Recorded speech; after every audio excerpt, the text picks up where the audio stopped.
very good evening to all my viewers. This is Meena Shah from with the Learn with Starchild Series.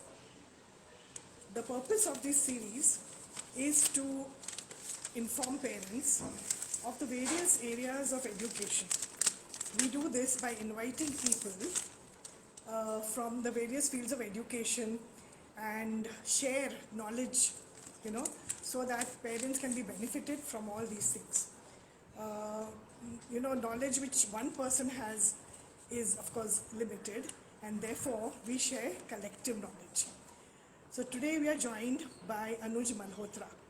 Anuj is an entrepreneur and an artist, a well known artist and a very talented artist. He is also my neighbor and my friend. So we are waiting for him to join in. He is going to inform us about his art and why art is important to children.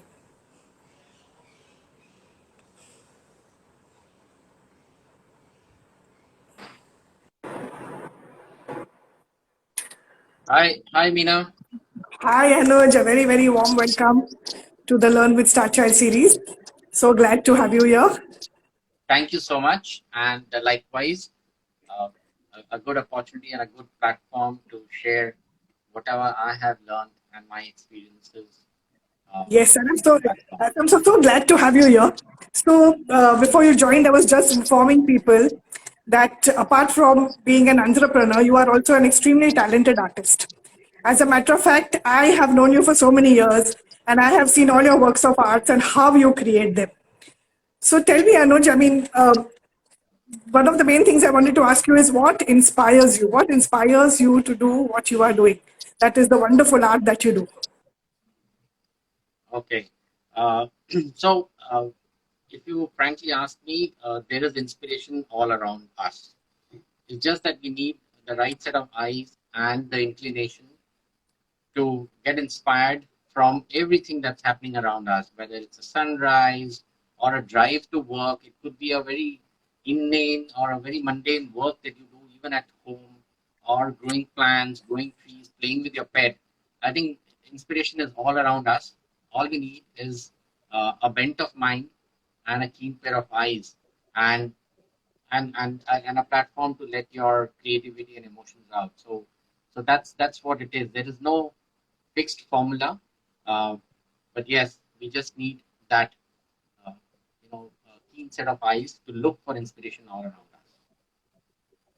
A Right, I simple can thing understand. like if you're walking, yeah, simple thing like if you're walking on a street. Another day I was on a holiday, and a nice paved cobbled street had a beautiful pattern which had developed over time with the feet that had walked through it. It was a village kind of area with the cattle has walked through it, and that itself gave me a beautiful idea that it can lend into a form of a particular piece of art which I was working on. So as I said, a bent of mind and a keen pair of eyes will always allow you to let inspiration as a window into yourself. Yeah, that is so wonderful. That is truly wonderful. So what are the benefits of art? I mean, I know how satisfied you feel when you create something, but is there anything else that, you know, which is beneficial when, I mean, apart from the satisfaction of creation, what else do you think are the benefits of art for you as an artist? Okay, so apart from me personally, while I'll address that question, I think there are a lot of benefits which a child or a student can also derive. So first I'll answer that question. I think the most important are the motor skills. It's a creative process of holding a brush, or scribbling with a crayon, or holding an instrument. And when we talk art, it's not just about fine art. It could be an art of playing an instrument. It could be an art of playing a role, a dramatics, or anything. So it's the process of holding an instrument like a paintbrush or a guitar, which helps you develop your motor skills. And for a child, developing motor skills early on in their life uh, is very critical, and it helps in future, right? Because in the end, the world is just it's far more than text and numbers, right? It's a lot more aesthetic. It's a lot more beauty. It's a form of visual literacy which helps you build an overall personality, and the children can interpret and criticize and use visual information at their disposal to make very strategic choices. To me personally, it's a form of meditation, right? Because when I'm painting, I'm in my own world, and I've seen people go to the parks or to yoga centers and various other places. That's one way of meditating. For me, when I paint, I'm actually in a zone. I'm in an area where I'm completely disconnected with everything else, and I'm one with my canvas and with my paints. Uh, so, so for me, it's a form of meditation. Whatever the output is, whatever the outcome is, that's secondary. Yes, I can understand that. And I think it would also sort of, help you to overcome stress, right? Yeah, it does. So meditation leads to lesser stress, uh, forgetting few things of your work life and a stressful and a hectic life of being an entrepreneur. So it helps you get away from those situations. Yes, obviously, it's a big part of relieving stress from your normal day to day life. And so coming to from the child's point of view, of parents' point of view. So if a child indulges in art or any creative pursuit, in today's world, especially where things are so competitive and children are kept so busy, it would definitely help them to calm down and be at peace with themselves. Yes, absolutely, it does. And not only that, art teaches you multiple other things subconsciously. For example, there was a study which was done in America where they took a control group of students who were involved in art 3 hours a day, thrice a week for a year, vis-a-vis somebody else who was not. Their academic performance of people who were involved in art was far superior to children who were not participating. So it did help uh, improve their academic performance. It helps in creativity. It helps in problem solving and creative and critical thinking. So the whole lot of other things which go hand in hand, which probably we don't realize in the process, right? For example, Yes. um, these things happen when you have to deal with a problem or decision making. And when you're doing an art, it's not just a right; it's a right and left brain both get occupied, right? Which helps the children understand that problems can actually have more than one solution, and questions might have more than one answer, right? So there's a very important learning which gets subconsciously Yes, yes, I distilled in understand. children through the process of creating a piece of work. Yes, I think that is wonderful. And so, how should children, how should parents introduce art to children? How should they do it, and how can they, sort of sustain that for a longer time? Okay, the first and foremost is creating an environment, right? I think that's the most important thing that a parent should do. Um, Also, a realization of a fact that it's not just art, it's not just a piece of crayon on a paper or a few pastels here and there, right? It's a process which requires mastering. It takes time. It builds perseverance in a student or a child, and therefore creating an environment, doing little things like rather than going to a movie or a mall all the time, maybe go to art theater, enjoy a play. I mean, again, when I'm referring to art, it's not just physical form of art. It could be any forms of art. Go watch a play. Go to an art exhibition. Go to an art gallery. Watch the Yes, the real life paintings. Talk to artists.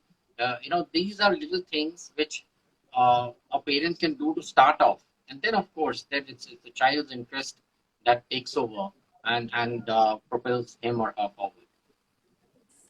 yes, yes. That is, I so agree.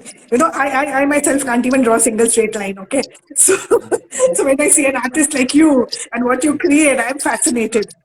And as you pointed out, when we were in school, the only importance that was given to art was, yes, you had your paint and you had your brushes and you had your crayons, and the teacher drew something and we just copied it, and of course quite poorly too. Mm. So yes, what you're saying is very true. Today it's not just about that, and one should expose our children to much more. The exhibitions, the museums, the works of art which are being displayed everywhere. It would be great for them to see it and be inspired by it too. Yeah. So, I mean, you were a banker first, and then you became an entrepreneur. both, take up so much time. So how do you do it? How do you make time for your art? Yeah, so this is a question which has been very often asked by a lot of people, especially my colleagues, who used to wonder how do I manage to churn up so much work. I think a simple answer to this question is sacrifice. To Okay. get something that you want, you have to give up something, some part. So um, Okay. we don't have we have a TV at home, but I don't watch TV. As simple as that, right? So uh, take out an hour a day or an hour a day, 2 hours a day multiplied by 7 into 365 or 12 months or whatever, 52 weeks in a year.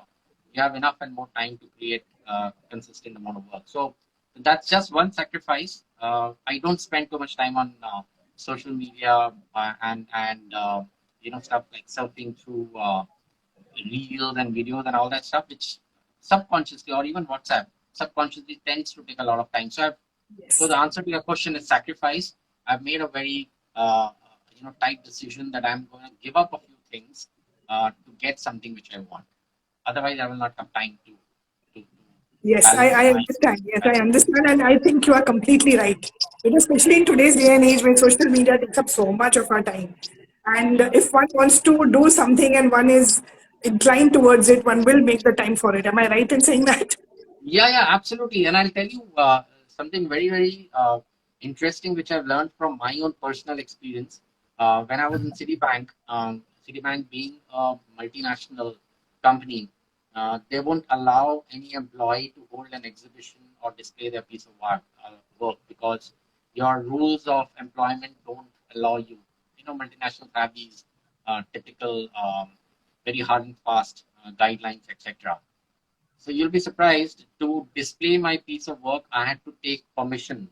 And when I went to my boss, they were all zapped. They said, "This has never happened ever in the history of the company that somebody wants to do something more than work, right? Outside work." And I still have the piece of paper on which my boss approved my going out and doing exhibitions. He could have just signed, approved, and agreed and all that. He wrote a very beautiful line. He's saying, not only do I approve this, I recommend this to everybody because, listen to this line, it's very important. Because if people don't have passion outside work, they can't bring passion inside work. That So that is you so wonderful. Yeah. I, and, I and love this, that. I love that line. these are lines which have got etched in my memory, and believe me, and this could be passion not about art. It could be passion about anything. It could be passion about books, music, walks, anything. You need to be passionate about something outside work to bring passion inside work. Yes. So, how, I mean, so today when we are talking of time, children again today are so busy. School, they're sent to various classes. And so where would a child get the time? I mean, how can the child be taught to make time? Again, as I said, it's an environment which has to be created at home. And as you know it better than anybody else, children don't hear what you're saying. Children see what you're doing. So as parents, if you're sitting in front of TV for 3 hours or 2 hours or 1 hour in a day, that's what the kids will do. They will not listen to you that you go make a painting, go play a guitar. Well, unless you play a guitar or you are painting or you are doing as a parent, the children will not do it. Right? Yes, So uh, yes, I completely yeah. agree. Parents are the So role that's models after all, and what yeah, children see. And yes, I'm sure if they follow their parents, of course, doing whatever they do, and they will also learn to cultivate their own passions, right? I yes, absolutely. Yes, yes. Absolutely. Yeah, yeah. So Anuj, one last question. I mean, not a question really. So, would art be a good career? I mean, we have heard of billionaire artists, of course. On the other hand, there are artists who really don't do too well. So, would you recommend any? I mean, not anybody. As in, would you recommend art as a career? As in, they don't go. Of course, today we have so many things opened up. The world is totally different. The education world is totally different today. So much has been, there's so much which children can do. But is being an artist a good career to be, to choose? Yes, if you ask me, frankly, an art, as most of the people think, of a guy who's got a bag a jhola and a kurta and a long beard and is moving on the streets trying to sell his paintings. Probably that's not the right definition of an artist, right? An artist is someone who is creative, who can think differently. And I worked in firms where I used to interact with a lot of ad agencies. I'm just giving an example that the perception of an artist is very old fashioned and very jaded. Art, if a person is a true artist, he can have various other openings. Today, I'll give you an example. As I said, I was working with an ad agency, and ad agencies have a lot of creative people, right? They have an art guy, they have a copy guy. These guys are guys who are very good at pictures, images, art, and all that stuff. That could be one. Even a lot of companies today who do a lot of design on, let's say, apps, etc., take a lot of help from artists to see how to make it visually good, appealing, and stuff like that. So, therefore, in today's day and age, the avenues are tremendous. As long as the basic skills are there and that inclination and the creativity is there in the person, I think the opportunities are huge. It can become a very good career, especially in today's day and age. Yes, I understand. And digital art, what about digital art? Yeah, absolutely. That's also a good future. A lot of people are making careers in digital art as well, right? And it can lead into architecture, it can lead into design, it can lead into so many other things. It's not just plain canvas and paintings and trying to sell your the, the technique and the ability to create something and visualize something and put on paper can get into various opportunities and careers that today people can have. Correct, correct. Is there anything else you would like to, say to our viewers, to our parents who are watching or who will watch? Yeah, it's a lot of people feel that nothing would if some child is interested in painting or art and all that. Probably it's not a career. Probably it's not helping him. Probably that he or she is wasting a time. But no, it does help in many ways. You are in touch with your forms of your cultural expression. You have a deep appreciation of diversity. Uh, it builds a lot of essential skills like analysis, evaluation, critical judgment. At every point of time in your painting, every point of time, you got to decide whether I do this or do that. You are making decisions, right? So these are little things which a student or a child learns subconsciously when he is deeply engaged in art. So, so I would recommend whether a student or somebody is not, or a child is taking art as a career or not, should definitely indulge at some stage of life in any form of art. It could be music, it could be drama, it could be anything, or a visual art like a painting. It helps build a lot of personality, a well-rounded personality, and it helps when you put it on your CV and go for jobs and interviews. Um, uh, Apart from writing, reading books, and traveling as your passion, it's far more deeper, far more engaging and far more valuable as a form of learning, any form of art. Right, right. So thank you so much. I mean, it has been a wonderful conversation. I too have learned a lot from it. So thank you very much for your time and all the information that you have given. Pleasure. Thank you so much, Meena, and it was lovely talking to you. Thank you and bye. Bye.